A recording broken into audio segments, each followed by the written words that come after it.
जय श्री कृष्णा दोस्तों, स्वागत है आप सभी का मेरे YouTube चैनल गीता ज्ञान 3.0 में। दोस्तों, रोज की तरह फिर से हाजिर हो गई हूँ महाभारत का एक छोटा सा और बहुत ही महत्वपूर्ण और रोचक प्रसंग को लेकर। ये प्रसंग जुड़ा हुआ है महाभारत युद्ध के विजेता अर्जुन और इंद्र की अप्सरा उर्वशी से। एक बार इंद्र की अप्सरा उर्वशी ने अर्जुन को एक भयानक श्राप दिया, जिसके चलते अर्जुन नपुंसक बन गए। आखिर क्यों उर्वशी ने अर्जुन को इतना भयानक श्राप दिया था, उसके बारे में आज के प्रसंग में बात करेंगे दोस्तों। जैसा कि आप जानते होंगे दोस्तों कि पांडवों को जब वो ध्रुव कीड़ा में हार गए थे, तो उसके बाद 13 साल का वनवास और 1 साल का अज्ञातवास मिल चुका था। पांडव वन में रह रहे थे जैसे तैसे। उन्हें भी अंदाजा था कि जब वो वनवास पूरा करके हस्तिनापुर लौटेंगे तो पांडव फिर से उनकी बात नहीं मानेंगे और उन्हें उनका हक नहीं देंगे, और तब उनका युद्ध कौरवों से होगा। इसके लिए सभी पांडव भाई अपने अपने तरीके से तैयार हो रहे थे। और एक दिन युधिष्ठिर ने अर्जुन से कहा कि उन्हें इंद्र को प्रसन्न करके उनसे सभी अस्त्र शस्त्र हासिल करने चाहिए। और कई कथाओं में ये भी माना जाता है कि इस बात की प्रेरणा अर्जुन को महर्षि वेदव्यास ने दी थी। इसके पश्चात अर्जुन ने घोर तपस्या कर भगवान शिव और इंद्र को प्रसन्न किया, और इंद्र ने अर्जुन को इंद्रलोक आने का न्योता भी दिया और अर्जुन से इंद्र के रथ का इंतजार करने को कहा। इसके बाद इंद्र का रथ उन्हें धरती से इंद्रलोक के लिए लेने आया। इंद्र अमरावती में रहते थे, वहीं पर उनका दरबार सस्ता था। मेनका, रंभा, उर्वशी जैसी अप्सराएं मनोहारी नृत्य करती थी। अर्जुन को वहां रहने के लिए इंद्र ने अलग महल दिया। वहां अर्जुन को 5 सालों तक रहना था। अर्जुन वहां रहकर अस्त्र शस्त्र की विशेष शिक्षा लेने लगे। तो इंद्र के आदेश पर गंधर्व और चित्रसेन से नृत्य, गीत और वाद भी सीखने लगे। एक दिन चित्रसेन अप्सरा उर्वशी से जाकर बोले, ऐसा लग रहा है कि अर्जुन तुम्हारे प्रति मोहित हैं। अक्सर तुम्हें देखते रहते हैं। जहां तुम होती हो उनकी निगाहें भी उसी ओर रहती हैं।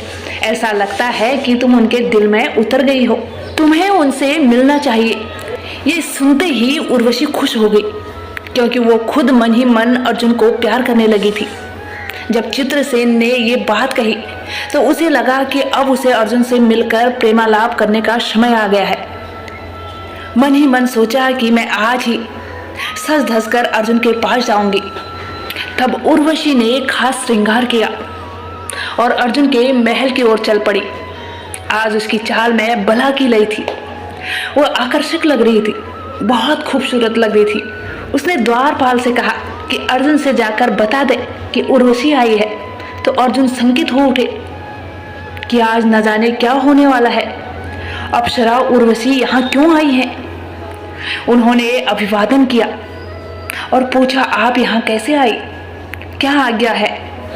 उर्वशी ने कहा, अर्जुन, जब आपके स्वागत में इंद्र ने एक खास कार्यक्रम का आयोजन किया तो आप मुग्ध नजरों से मुझको ही देख रहे थे, और मैंने भी महसूस किया। आयोजन के खत्म हो जाने के बाद चित्रसेन ने मुझसे कहा कि मुझको आपके पास जाना चाहिए। मैं आपके प्रति आकर्षित हूँ। अर्जुन ये सुनते ही चौंक गए। उन्होंने कहा, उर्वशी, आपको ये बातें नहीं करनी चाहिए। आप मेरे गुरु पत्नी तुल्य हैं। आप तो पुरुवंश की जननी हैं, लिहाजा आप तो मेरे लिए सम्माननीय हैं, और आपको मैं उस नज़र से देख ही नहीं सकता।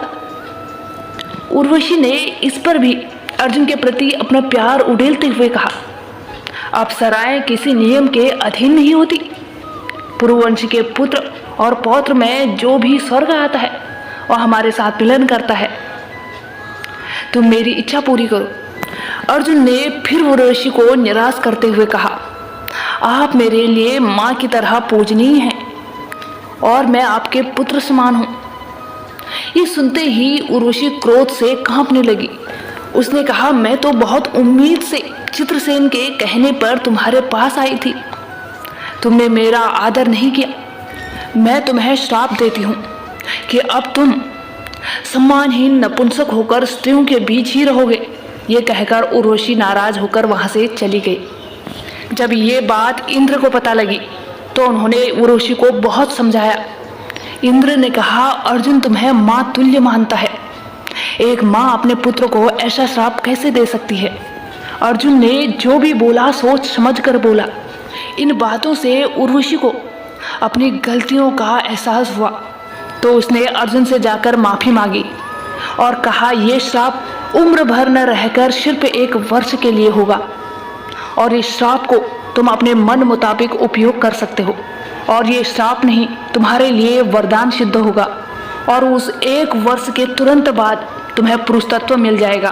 दोस्तों 2 लाइन मैं आपको उर्वशी के बारे में बताती हूँ। वो रामायण और महाभारत दोनों काल के उल्लेख में आने वाली प्रमुख अप्सरा थी।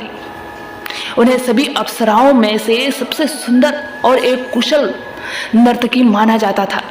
वो देवताओं के राजा और स्वर्ग के शासक इंद्र के दरबार में एक विशेष स्थान रखती थी। और आपको इस बात से भी अवगत करा दूं कि अर्जुन ने वो श्राप अपने वनवास के दौरान 1 वर्ष के अज्ञातवास में उपयोग किया था, जिसमें वो 1 वर्ष तक ब्रह्मला बनकर रहे थे और 1 वर्ष के पश्चात वो अपने पूर्व रूप में आ गए थे। उम्मीद करती हूँ ये वीडियो आपके लिए नॉलेजेबल रही होगी। अगर हाँ तो वीडियो को लाइक करें। अगर आप चैनल पर नए हैं तो प्लीज़ इस चैनल को सब्सक्राइब करें और बेल आइकन को भी ज़रूर से प्रेस करें ताकि आने वाली मेरी हर नई वीडियो की नोटिफिकेशन सबसे पहले आप तक पहुँचे। तब तक के लिए जय श्री कृष्णा दोस्तों, राधे राधे।